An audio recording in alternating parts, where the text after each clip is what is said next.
Hey guys, Jim Edwards here, and welcome back to the Sales Copywriting and Content Marketing Hacks podcast. This is Stu and me and episode 43. So welcome, Mr. Stu Smith. Nice work. And we have a couple of things going on. We released the Copywriting Secrets book since the last podcast that we did. We have had over 8,000 books sold in the last 7 days. That is good pace. Pretty amazingly cool. I have to give credit out where credit's due. The folks over at ClickFunnels, my buddy Russell, my partner in Funnel Scripts, said, hey man, we want to get behind this and pull it into our affiliate program and really get behind it. And that was a real blessing. And I am super, super grateful for that. Words cannot they blew express. it up because you had originally printed 1,000. Uh-huh. Now you have to say, hey, Mr. Printer. Yeah. How about a bulk deal on 10,000? Dude, I'll be honest, I was kind of freaking out. I was maxing out the American Express to order them, to have them shipped to Boise. We ordered 9,000 books since Friday, in different waves. We had ordered 1,000, then we ordered another 1,000 because Dave Woodward told me, he's like, yeah, bud, probably ought to order another 1,000. He told me on Thursday. So, oh, okay, yeah, I'll get those. And then it's like Friday, boom, it's like 5,000 books overnight. And so you might need to get 2 printers working. Well, we got they'll get them, but I will tell you, man, the only thing more stressful than, and I know this has happened to you too. The only thing more stressful than waking up in the morning with no sales in your inbox is you do something and you wake up and you're like, holy shit. 1,000. There's all the, well, how am I going to get, and then you just like, dude, I'm just going to bust it out. And thank you, Jesus, for every one of these sales. I'm high-fiving myself, but then kicking myself in the butt at the same time. I'm right. Like, oh. And just carload after carload to the post office. But you know what? The whole time you can't let yourself be anything other than 1,000,000% grateful, because it sends the wrong message out into the universe. Absolutely. Oh yeah. And so you just, grateful. God bless everyone and thank you, and just keep on moving down the trail. And then you make your kids come over and freaking stuff. Right. Y'all like eating, don't you? Y'all like those phones, don't you? You like those Nikes on your feet, right? Yeah. You like shoes? You like somewhere to live? Good. Keep stuffing. I'll tell you when to stop. But daddy, just keep stuffing. But daddy, keep stuffing. I've had the assembly line going in my living room before.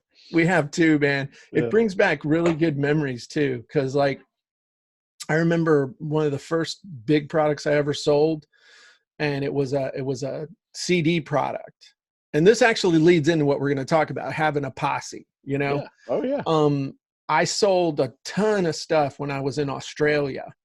And so I sold this big course. I created the course, and my mom and dad came down from Fairfax. And this is when we were still duplicating and putting on labels and stuff. And my parents came down, man, and they came through.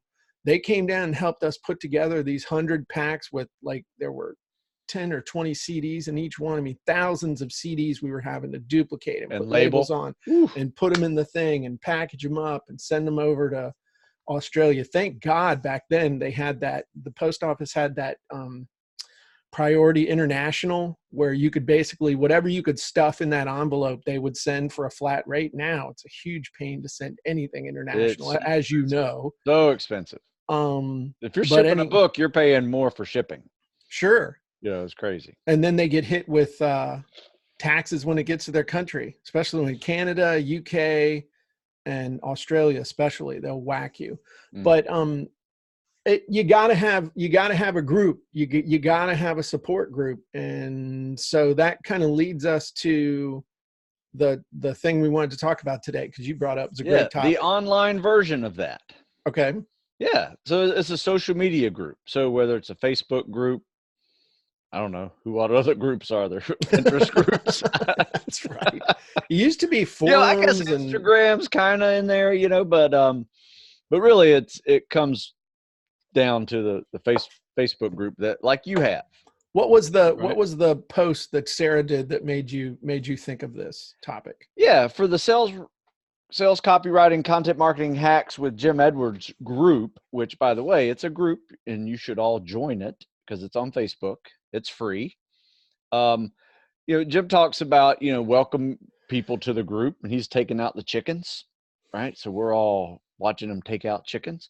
But then Sarah makes a very interesting post, and she says, it's easy to forget that some people don't have such support from people around them in their lives. And these groups can be their only source of positivity. Yes. Your little comment of good job, well done, keep it up, makes a huge difference. Yes. So, Yes. Yes. and you're accepted. You're accepted in this group. You ask questions, you get answers. People try to help you.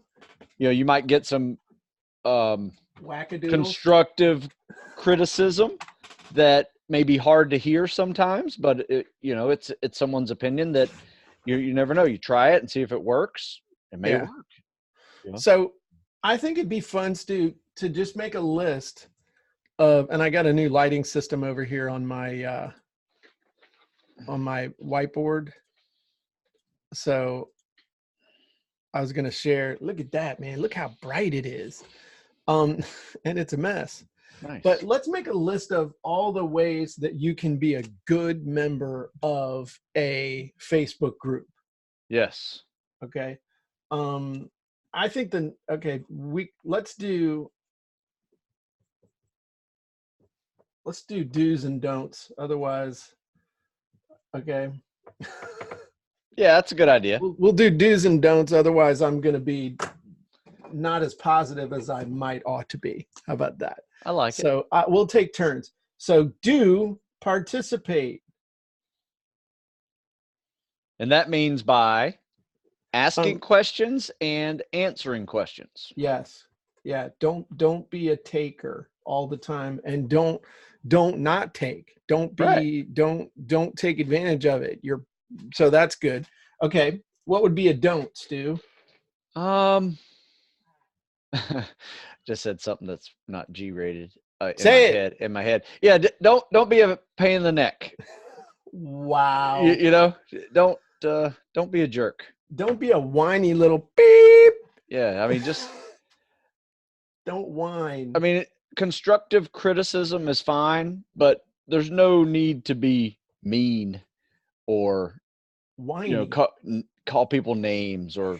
Well, not even that. Or whine about your current situation. Yes. Right. Don't whine and don't expect that it's an immediate feedback thing. It's like, well, I posted 10 minutes ago and no one has responded. Yeah, you might have to wait a few days sometimes. It just depends. Or you might have to ask differently. Or you might need to post with a picture. Or you might have to, or maybe you're posting in such a way that that's not how they do things in that group. Yeah. Yeah. Or if it's hidden within a bunch of other comments, you might need to make it a separate post. Right. Make it a separate post altogether. Don't. But do follow the customs and rules in that particular group, because each group, especially if it's active, has its own kind of set of written and unwritten rules. And if you violate those rules, people will tend to think that you're a butthead.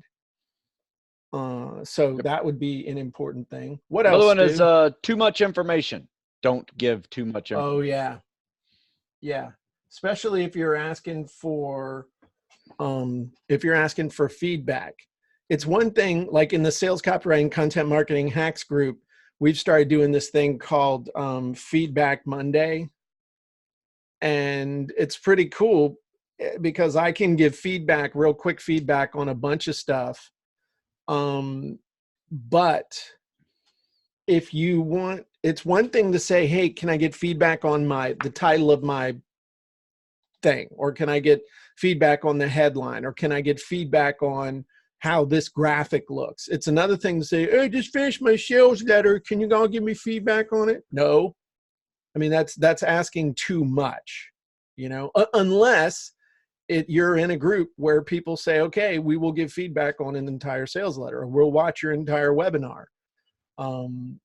That's not it, and if you want feedback on a headline or something, give 2 or 3 headlines. Don't list 10 of them, because it's just too hard for people to, you're asking for too much. Yes.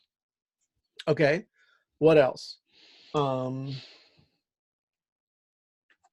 would say post something funny, get people laughing.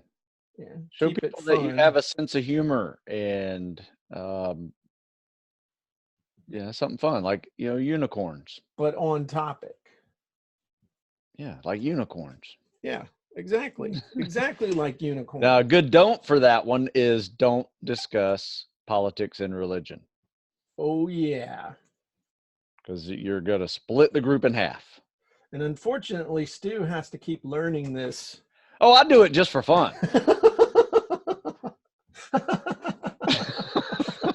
I don't care anymore. That's bad. That's a bad example. Bad Stu. No, you're right. I mean, you can yank people's chains. Yes.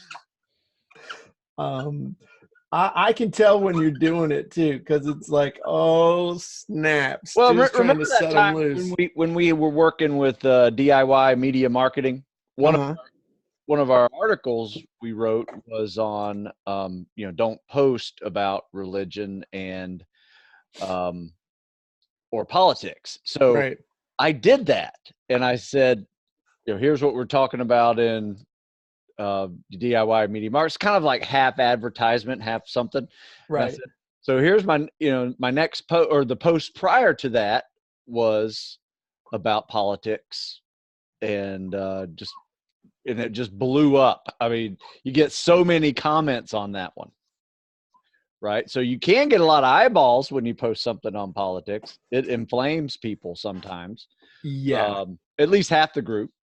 But well, it also shows you people who don't read. Yes. That post, they might read a headline.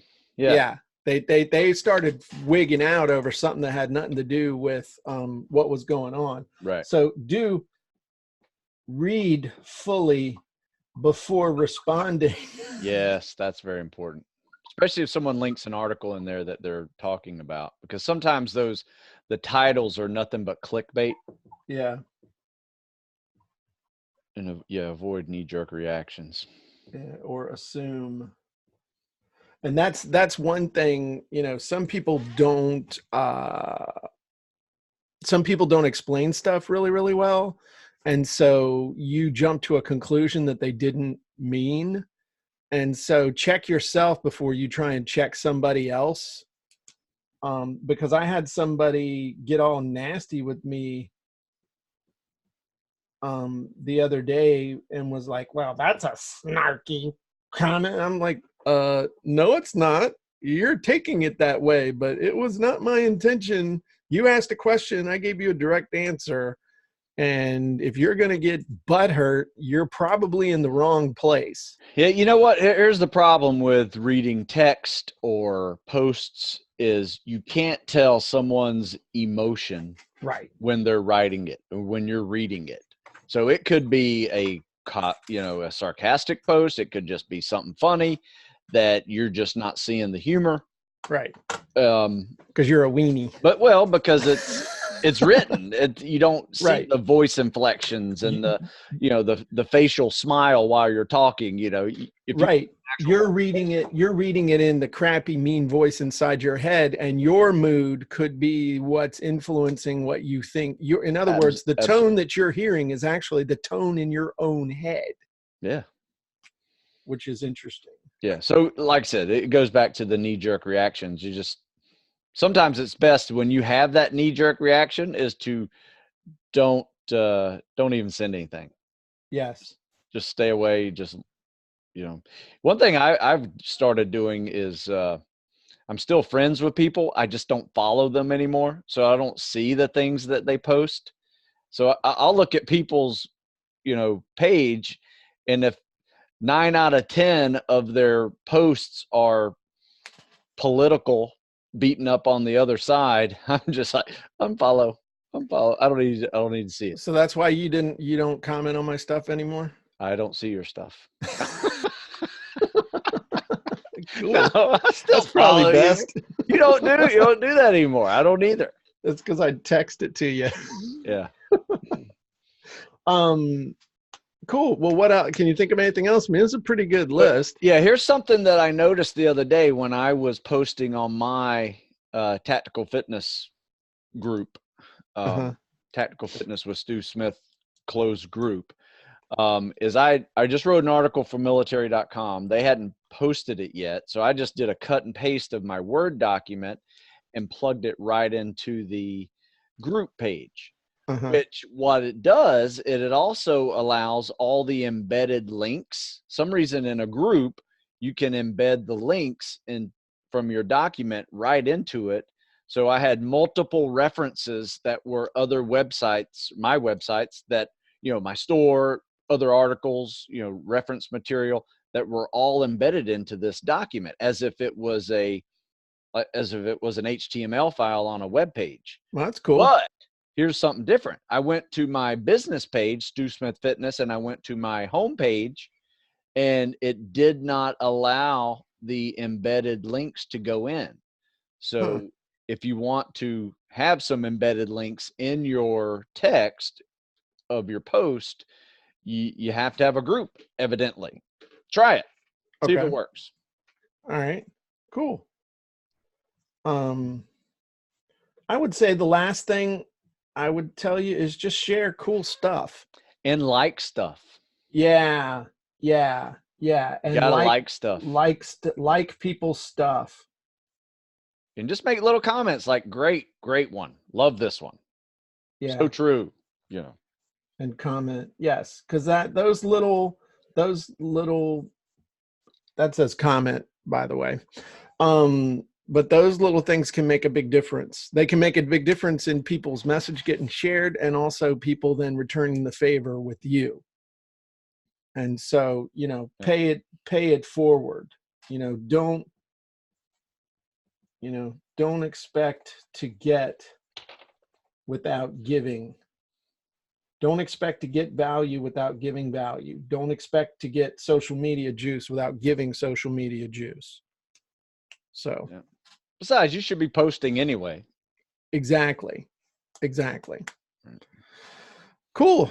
Well, I think that's a pretty good list. Yeah. In my new, check this out, man. I got these under counter light thingies at Big Lots because I don't have enough light over here. Dig this. It's battery powered. I got to reposition that one, but look at this. You flip the switch. Oh. And the light comes on. Those LEDs are pretty special. They are pretty cool. So anyway, I'm excited because the other under counter lights I had take 6 batteries instead of 2 and they burn out really fast. Plus I just think it's kind of cool to hit the light switch, It's the little things, Stu. I like it. All right, cool. I like it. So yes, get yourself a group, because you will find some like-minded people in the group. For instance, the Sales Copy Content Marketing Hacks with Jim Edwards group. Can't miss it. You got a lot of members in there. We do. I think we're up. I thought it was like close to 6,000. I think it's over 6,000 now. Let's look. It will tell us how many members we have. So if you need family support, the size of a small town. Yeah. 7,104 members now. Yeah, it blew up. Yeah. This last week. That's pretty cool. With the launch of your book. So that's right. The launch. Did we mention my book? No, I don't think we did. If y'all need to go get a copy of this book, you can go to copywritingsecrets.com. This is going to teach you how everyone can use the power of words to get more click sales and profits no matter what you sell or who you sell it to. I want to thank everybody who has gotten a copy of the book. If you haven't gotten a copy of the book, you need to get a copy of the book because it's going to show you the formulas and blueprints that are proven to help you improve and increase the quality of your sales copy, both on your funnels, in your social media, in your webinars, and your emails. It's going to help you to make more sales, get more clicks, get more fans, no matter what you're doing. And the coolest thing is, I bought this book for you. All I want you to do is just pay shipping, and I'll What? send it to you. That's right. I made That's Stu awesome. pay full price and shipping. And But you know what? While you were reading it to me during the audiobook version, one of my favorite chapters is why people buy. Let's tell that's them right. why people buy. I think it's Well, chapter 3. it's chapter 3, starts on page 15. And there's a really great quote at the beginning of the chapter. People don't buy without a reason why. And that was said by a really smart guy named Jim Edwards. What? Secret number 3, without a strong why, people don't buy. This is the single most valuable secret I ever learned. In my opinion, this is the one that can change your life the fastest. Burn this into your brain. People don't buy without a reason why. Say it with me. People don't buy without a reason why. And there are actually 10 reasons why people buy. Are there other reasons? Maybe. Honestly, I've only focused on the first 5 reasons why people buy. And the cool thing is you can hear me if you take the very reasonably priced order bump at the beginning of the funnel. Stu and I actually spent 10.5 hours with me reading this book, and then Stu asking me questions, and we, just side interviews and thoughts and stories that aren't in the book. And people are going nuts over the audiobook version because it's really, really cool. We got the idea to do it from the David Goggins book of Can't Hurt Me. And so I said, hey, dude, would you do this? And he said, yeah.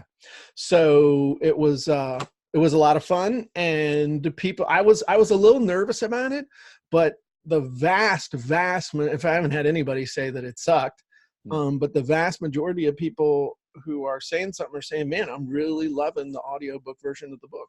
So you can get that at Copywriting Secrets as well. So, okay, great job, Stu. This was fun today. This was kind of this was good. So if you want to, get a group, participate in the group, start your own group, and participate in other groups with like-minded people. But the last thing I would say, but don't pile on dissenters, because this is one thing a lot of people do is they're only looking for people that agree with them. If you're only hanging out with people that agree with you, you're stupid. You got to have people that will disagree with you, that in a productive way, to help you see where you can improve. So don't just belong to groups where everybody's Pollyanna and telling you everything's wonderful, because that ain't how the real world works. Not everybody gets a trophy. True that. All right, cool. Have a great day, everybody.